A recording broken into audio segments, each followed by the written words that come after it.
really excited about the topic. So, I've mentioned in a couple of broadcasts about 3 weeks ago, I discovered Claude and Claude Cowork, and it has transformed how I create content in my business just in that 3 week period.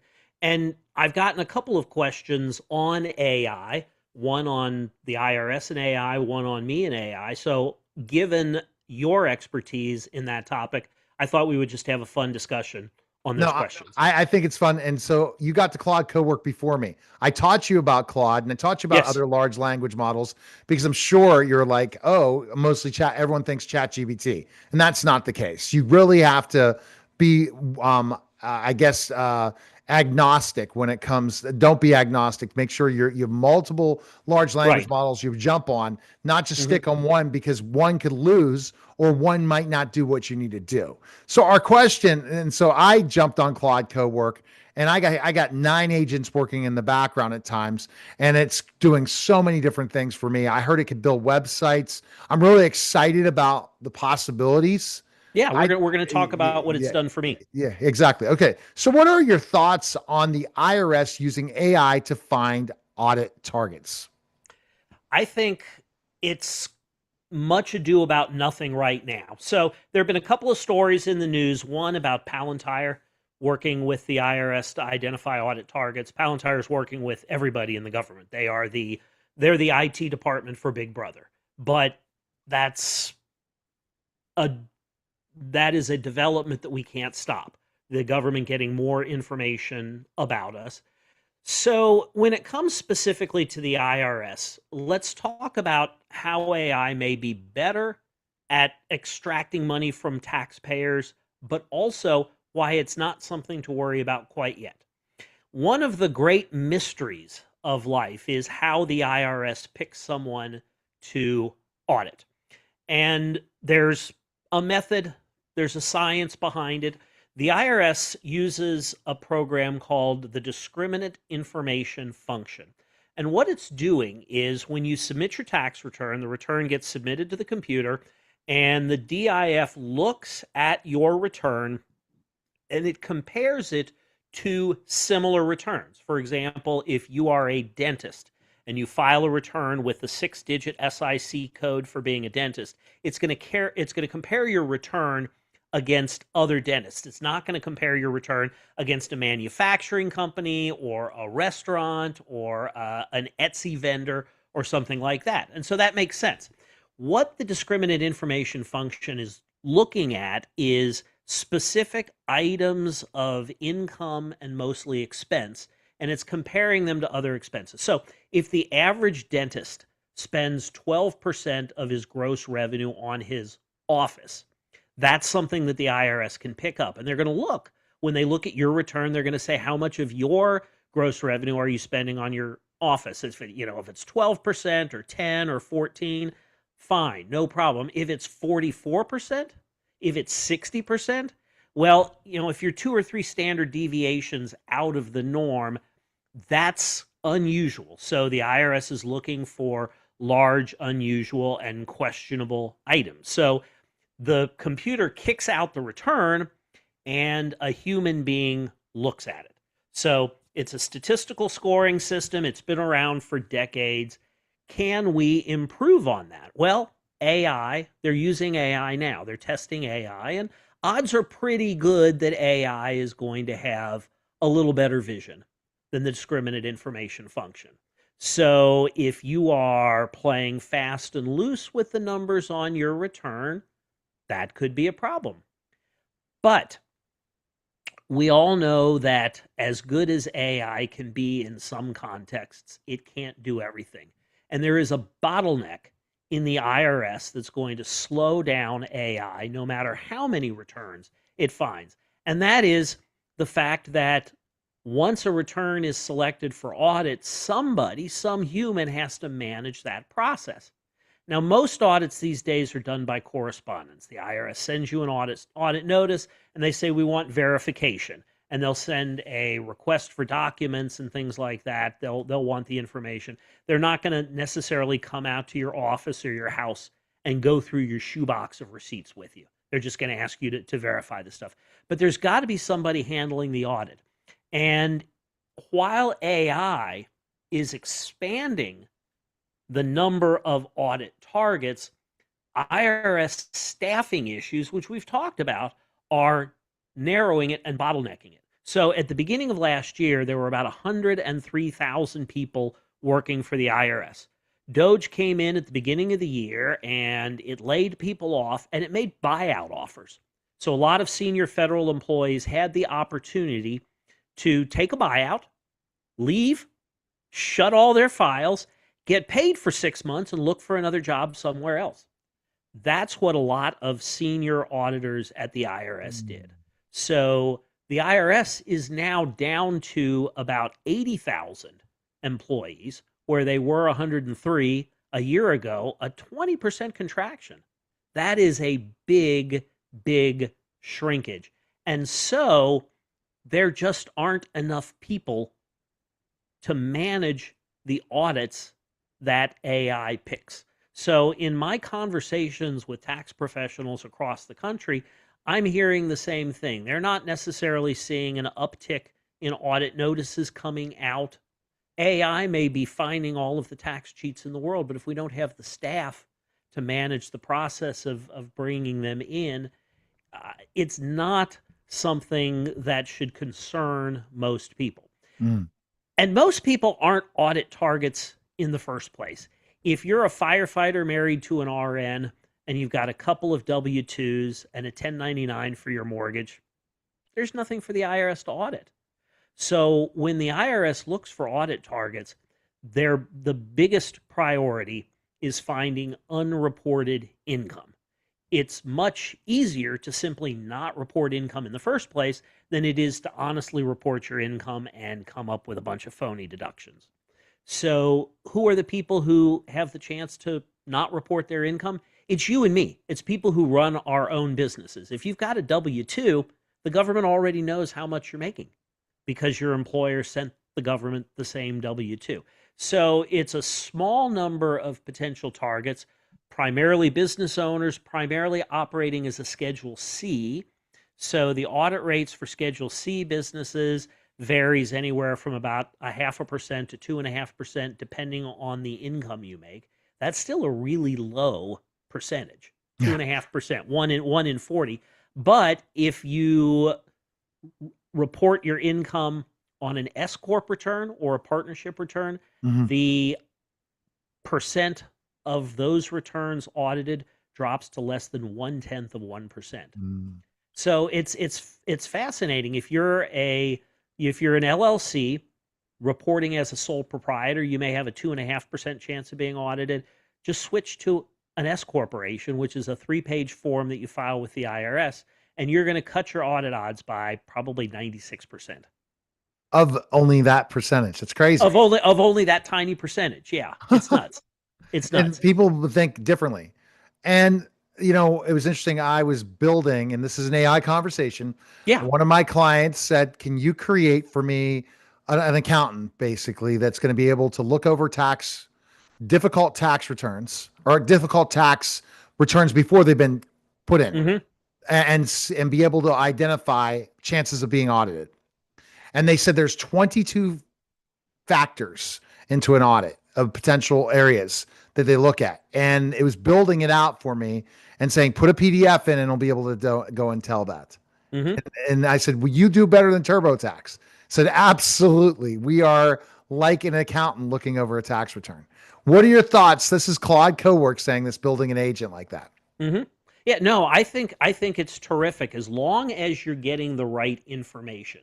So the discriminate information function, that's the most secret number in the government. That's probably more secret than the nuclear codes, right? Years ago, I think it was in 1978, a senior at Princeton University wrote a thesis. He was a physics student at Princeton, and he wrote his senior thesis on how to build an atom bomb. And he turned it in, and the CIA showed up the next day and said, your thesis is classified. But that was something that a college student could do 40 years ago versus this is a very heavy statistical analysis of all of the returns that the IRS gets. Claude's not going to have that data. Claude's not going to be able to extract that data and meaningfully make a conclusion of it. Now, with your person that you were just talking about, who understands the 22 factors, they're not going to be able to give you a precise odds, but they'll be able to get pretty close. But even then, how useful is that? If you know that your return is 4% likely to get audited, is that going to change your behavior for a 1 in 25 chance? At what point does your behavior change? The IRS does not want you to know how likely your return is to get audited because a little dose of fear goes a long way.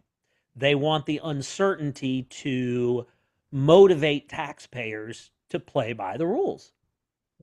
Interesting. Okay.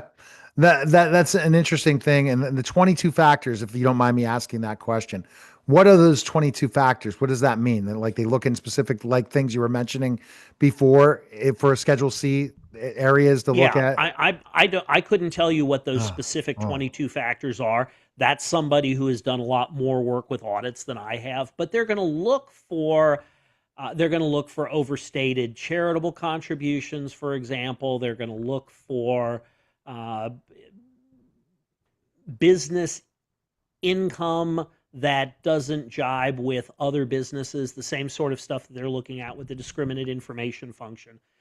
There is a strategy, a specific strategy, and we've discussed it on the Lion's Share called captive insurance when we had Randy Sadler from CIC Services.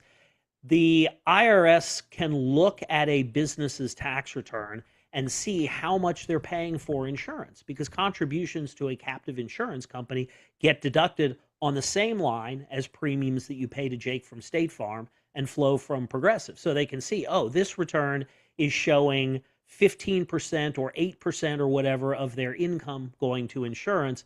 That's going to tip them off that possibly there is captive insurance at play. okay. Does All right. it That doesn't mean that the taxpayer is doing anything wrong. They're just using their statistical models to identify large, unusual, and questionable items. Okay. All right. Now we're really AI question involving Ed. How are Yeah. you seeing AI affecting people in your business and how is it affecting you? And is it making you stronger or weaker? So that's a great question, especially this time of year, because there are a lot of people who assume that AI could simply do their tax returns. And a good AI might be able to do a simple tax return.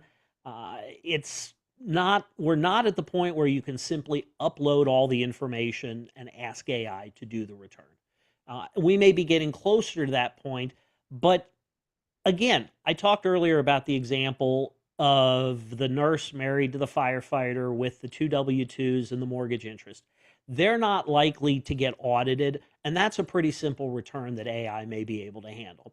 But if you've got a complicated return, if you've got multiple business entities, if you've got multiple partnerships that own real estate, if you're into alternative investments where you're getting 4 or 5 or 8 or 10 K1s from different partnerships to do your returns, all of those are subject to different limits and phase outs and things like that.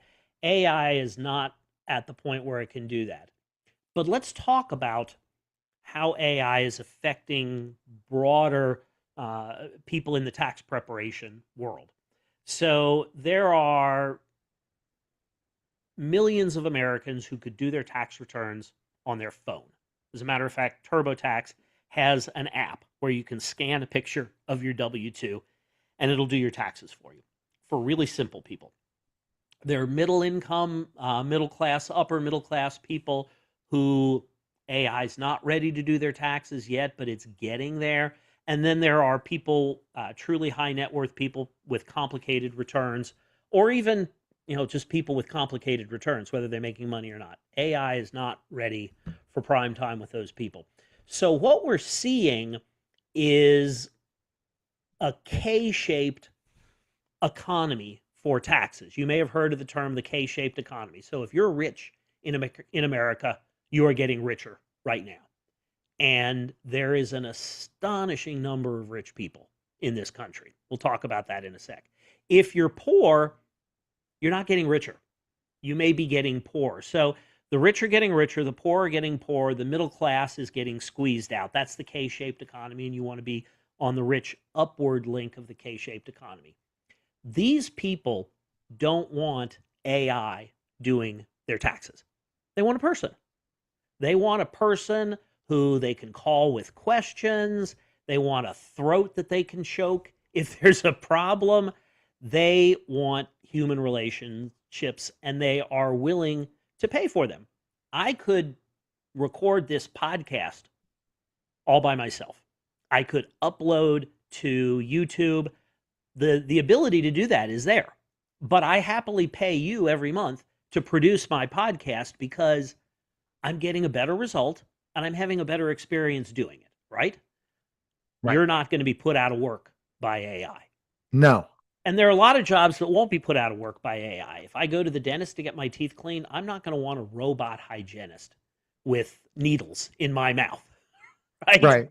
If I need to get a massage because my back is sore and I want a deep tissue massage, I want an actual trained human being doing that for me. I don't want a robot doing that for me. So within the accounting and tax space, working with the higher end clients as I do, I'm seeing people talk about AI and ask about AI, but nobody's ready to turn the work over to AI. And realistically, there are enough wealthy people in America to support a lot of tax planners and a lot of high end tax preparers. So the Wall Street Journal did a story last week about the number of quiet rich people.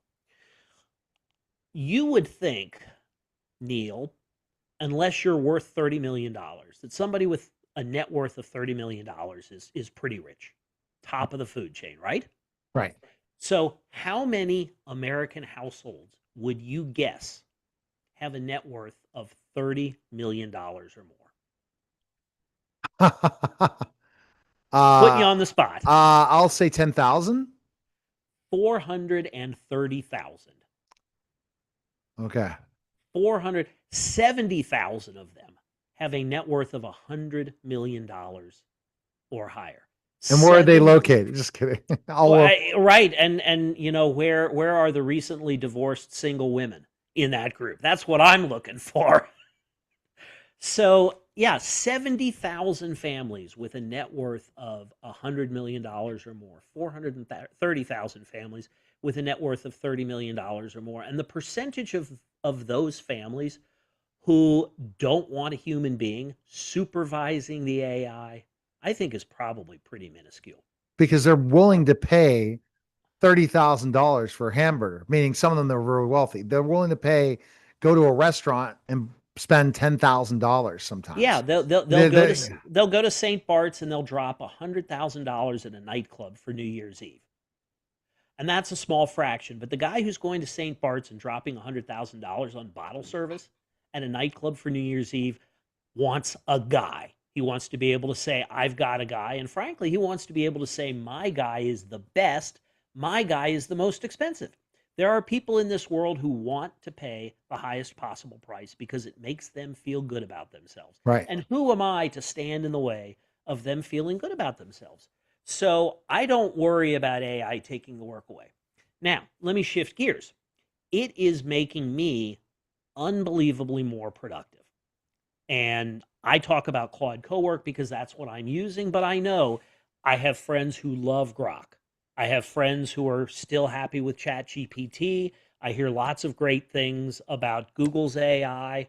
Every time I turn on a Microsoft file, it bugs me and says, "Do you want to use Copilot?" So lots of different platforms, and like you said, it's important to be agnostic about them.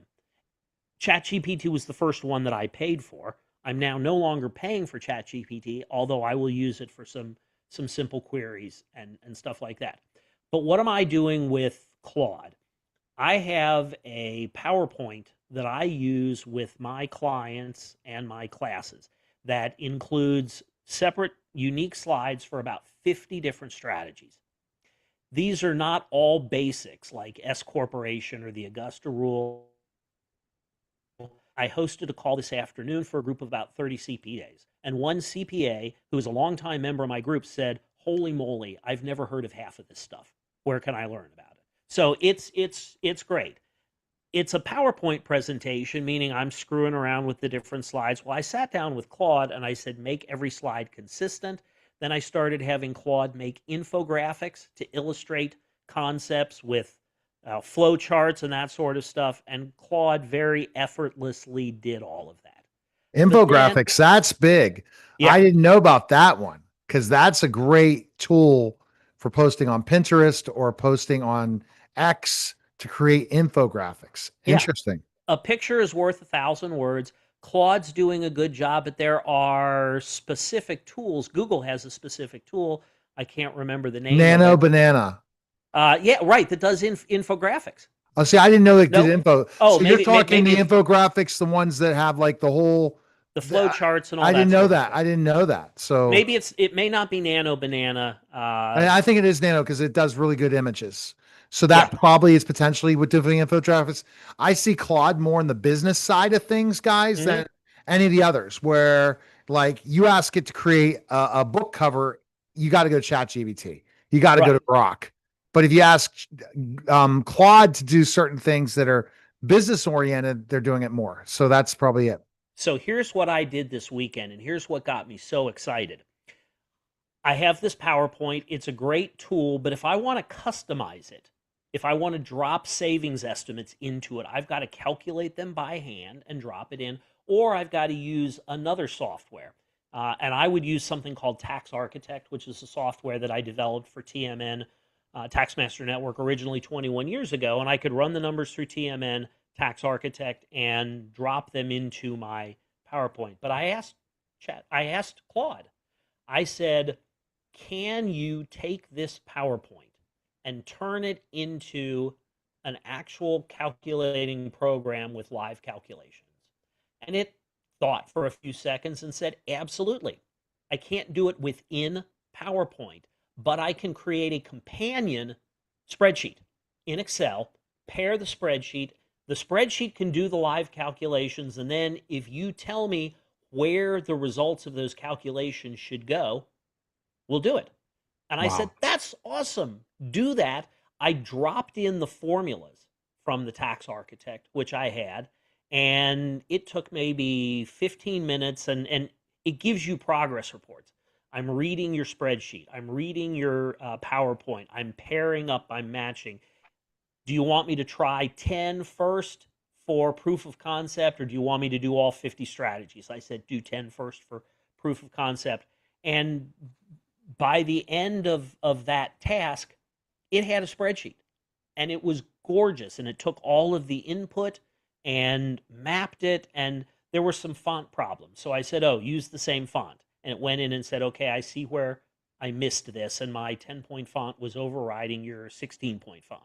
I said, I don't want to use every strategy, every presentation. So can you give me a column with checkboxes for yes or no, whether you want to include this strategy or not?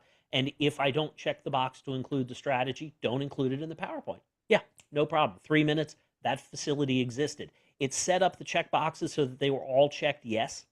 I said, no, set up so the default is no, so that I only have to check the boxes that I'm using and I don't have to uncheck the ones that I'm not using. Then I said to it, can we set up a facility so that I can upload a PDF of a tax return and you'll pull the numbers directly from that tax return and do the populate for me? Just unbelievable how quickly it could do this.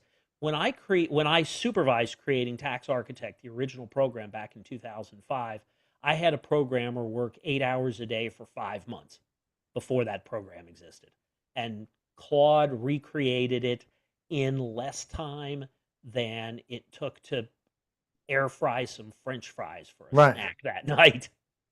Unbelievable. So yeah, that's sort of a business function. It's not like generating images. It's not Right. generate. I wouldn't ask Claude to generate audio or generate video the way Sora did before And Sora, ChatGPT can shut you it believe down. that? Can you believe that went under? So the Uh, yeah, I mean, I wouldn't know the energy use behind Sora. Apparently, my understanding is Sora just uses so much more energy to generate video than it yeah. does. Google has it, and it's really good, and it's way better. So Google's Yeah. Flow. So But there's these just so many different things, guy. But no, I agree with you. yeah, it's the idea of those agents. So Claude Cowork has skills. So I can teach it a skill. One of the skills is when I'm done with a call with a client, I do my plan deliveries on Zoom. So Zoom at the end of the call, a couple minutes after the call, I've got a transcript of the call. I have a skill in Claude. I can take the transcript of the call and I can tell Claude to prepare a next steps memo, and it's going to analyze from the transcript the conversation, and it's going to list out, here's your first priority, here's your second priority, and it's going to give me a very nice graphically attractive table that's going to say here's what you're doing and here's when you're going to do it.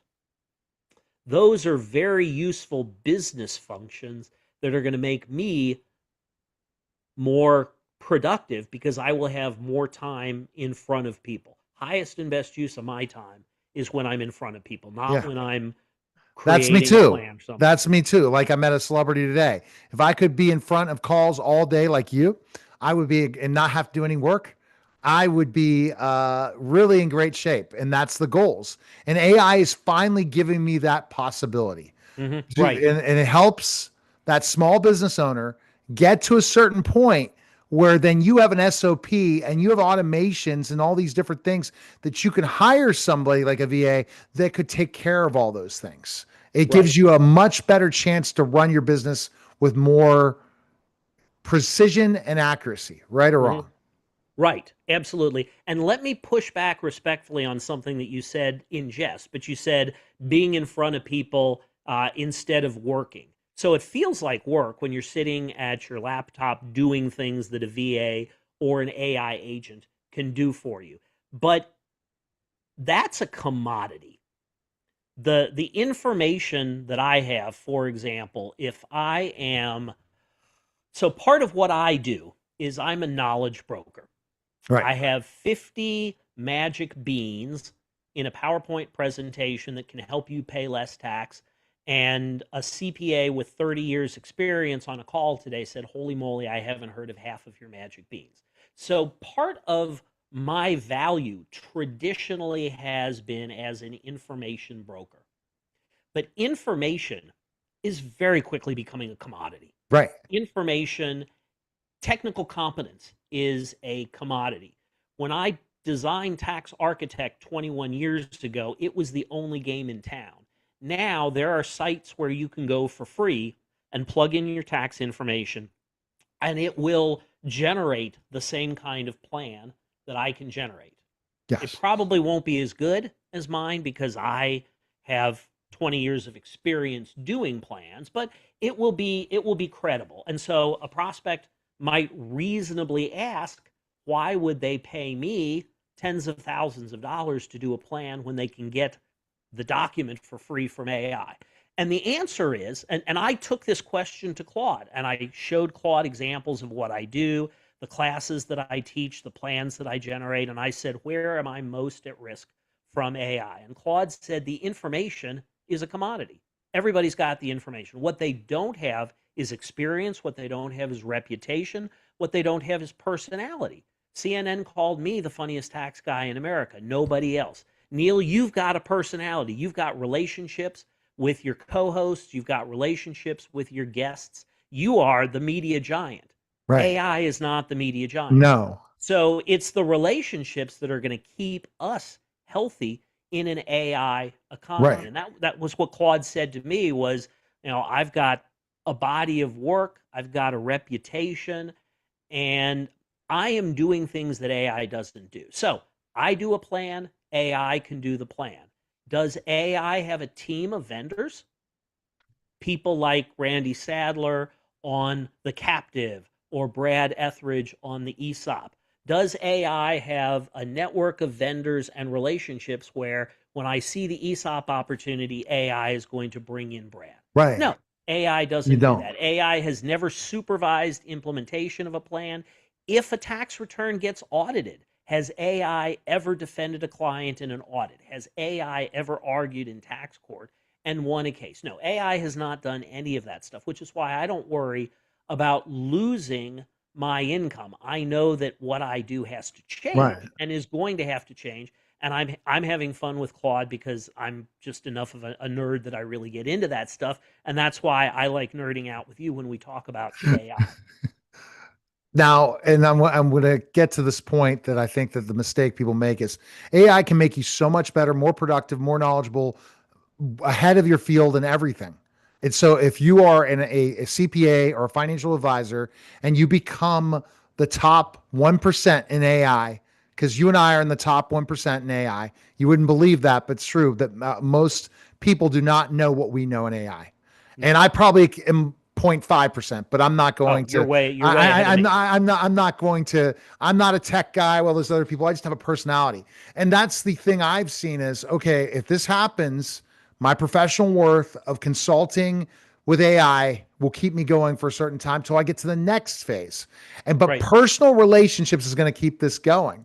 Yeah. And if you're a CPA firm, or you got to learn not just to have somebody else teach you AI. I mean, you got to learn AI. You got to master AI because at one point your client's going to ask you, "Why am I going to pay you when AI could do this for me?" And you have to be able to show them Right. why that's not the case. Commodity. It's interesting. If we're in a commodity world and we commoditize what we do, Ed, we're going to be the race to the bottom. But Right. when we differentiate ourselves that there's no one else that compares to us, Hmm. like, yeah, you can get a podcast producer, but you're never going to get somebody who can cover a conversation syndicated on their radio show so they're branded more and be able to teach them at the same time. You're not going to find that. That's what you got to be as a business. Right. Don't be in a commodity world. Be No. able to be No. that your And offers unstoppable. Go and ahead. that comes back to the K-shaped economy. So the people in the on the bottom rung of the K, they're unfortunately going to have to be satisfied with commodity service providers because they don't have the money to buy someone who can create a bespoke plan. It's the people who can afford a bespoke plan who are going to be willing to pay for it. They're going to assume that I'm using AI as a tool to become more productive. Why are they going to assume that? Because that's what they're doing in their own businesses. So they're using AI to become better. I'm using AI to become better. They know I'm using AI to become better, but they're still hiring me for all of those non-commodity, intangible reasons. And it's fascinating when you look at different sectors of society and different sectors of the economy and project them out. I've talked with people in education about schools who think that 20 years from now, poor kids are going to get screens instead of teachers, but rich kids are going to have really good teachers. And the middle class may have schools kind of chunking along, but if your education is coming from a screen, it's not going to be the same as coming from a real teacher. I still remember how much I loved my second grade teacher, and I still remember what a monster my third grade teacher was. I had a classmate who hated the third grade teacher, Mrs. Oldham, so much that she ended up repeating third grade and was always a year behind us after that. So, Yeah. uh, 20 years from now, when nobody wants to pay any taxes and schools don't have the financing because states have eliminated property taxes and stuff, there's going to be an underclass of students who are learning from screens, Yeah. and the education they get is just not going to be as good as the rich kids who are learning from real teachers with enrichment opportunities and who don't need to be in the classroom all the time. So maybe they take a 3 week sabbatical in the spring and they go to Spain to learn Spanish in ninth Right. grade. The possibilities are, I think, amazing. Yeah. I am a fan of Scott Galloway, who says that AI has the worst marketing proposition of any industry. And their marketing proposition is, hey, look, there's a 25% chance that our product is going to kill off all of humanity. But if it doesn't do that, you're going to lose your job. But I don't, and I know there are people who are losing jobs to AI slowly but surely. I think it's overstated. When I come across an article that says 50% of white collar jobs may be gone in 12 to 18 months, no, I don't worry about that. I've seen how large language models can do stuff and where they don't do stuff accurately. I'm not worried that Skynet is going to become self aware and send the Terminator to us anytime soon. but it's a business tool. It's like the internet. I can remember a time before the internet, and then when the World Wide Web first came out and Netscape was the first browser, and how it transformed our lives really in a pretty short period of time. We are in one of those periods now. No doubt. And that's the thing I see also, that you're not going to replace certain jobs, but if you're in a profession and you do not adopt AI, you will lose your job. But if You'll you're in a lose, yeah, you'll. profession, Mhm, or you or someone better in AI will take it. Even a plumbing job, mhm, even any job, yes, you'll be able to have that skill set. But what if they put a robot in to be able to do all the digging and do 90% more houses? mhm, And that expert in the plumbing's just doing that one thing, the real difficult parts, but having another laborer who's an AI robot doing it. So, what my mhm. recommendation is, if you're not adopting AI and being all in on AI, you will be replaced. Right. You don't need to be an expert in how AI works. Someone used the analogy with me last week. They said, you don't need to know how the watch works. You just need to know how to tell, you need to know what time it is. Well, with AI, you got to learn how to tell time. You need to be able to know that the big hand goes in one direction, the little hand goes in another direction, and you're not just looking at a digital clock. And I've heard scary stories about how children in America, some of them don't know how to tell time on a clock. Right. uh, those they are not going to be part of the AI overlords if they don't learn Uh, how to tell time. So, I don't need to necessarily learn how it works. I'm asking questions. My PowerPoint and spreadsheet. Claude mentioned Python a couple of times when it was talking about mhm. what it was doing. I said, "What is Python?" So I'm going to use Python to pack my stuff into an app, and it'll be an app that does all of that stuff. I don't need to know I don't need to become an expert in Python, but I need to know what the tools are and how to use them, and whether I like it or not Yep. for what I'm doing. All right. Well, that was a great conversation on AI. Anything else to add, Ed? No, until things change and we come back and we have another It changes. conversation on I'm already AI in two working months. on launching OpenClaw Okay, and seeing what happens there. I have AI virtual assistants working for me on simple tasks with a great software. It's don't mention that software because I control everything, and okay, just basically putting all those things together, using all the different things and making things happen. And the thing is, if you're willing to learn, you could write business plans. You could do so many different things. So you can't be a one trick pony anymore.